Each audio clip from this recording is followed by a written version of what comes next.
ഇവന്റെ complaint issue എന്ന് പറഞ്ഞിട്ടുണ്ട്. നമ്മൾ ട്രാഫിക്കിൽ വെച്ച് പെട്ടെന്ന് ഒരു സഡനായിട്ട് വേണ്ടി ഫ്രണ്ട് വന്നു കഴിഞ്ഞാൽ കേട്ടോ ബ്രേക്ക് ഔട്ട് പെഡൽ പെട്ടെന്ന് താന്നു. അപ്പൊ നമ്മൾ ചെയ്യാൻ പോകുന്നത് ഓൾട്ടറേഷൻ ചെയ്യാൻ പോകുക, DB വാറിന് ഓൾട്ടറേഷൻ ചെയ്യാൻ വേണ്ടി പോവാം. ബെഞ്ചേടാ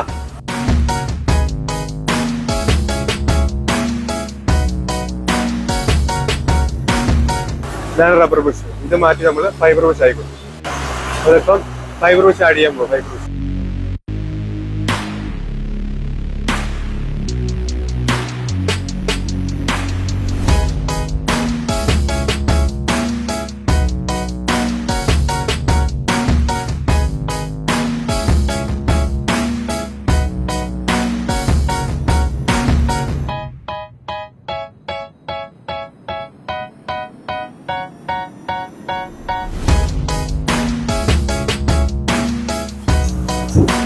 നേരത്തെ പെടൽ വന്ന് താന്നു പോലെ ഇപ്പൊ ഉണ്ടോ? അത്രേ ഉള്ളൂ. ഇപ്പൊ നമ്മളെ ഇപ്പം കസ്റ്റമർ കംപ്ലൈന്റ് ബ്രേക്കില്ല കംപ്ലൈന്റ് ഏകദേശം ഒരു അരമണിക്കൂർ തന്നെ വേണ്ട. അരമണിക്കൂർ കൊണ്ട് നമുക്ക് ഓൾട്ടറേഷൻ ചെയ്തൊരു കട്ട മാറ്റിയിട്ട് കൊടുത്തു കഴിഞ്ഞാൽ ബ്രേക്ക് ആവും. അല്ലാതെ നമ്മുടെ ലൈനർ സെറ്റ് ചെയ്യുക അങ്ങനെയൊന്നും ആവശ്യമൊന്നുമില്ല. കട്ട മാറ്റിയിട്ട് കൊടുത്തു കഴിഞ്ഞാൽ ബ്രേക്ക് ആവും.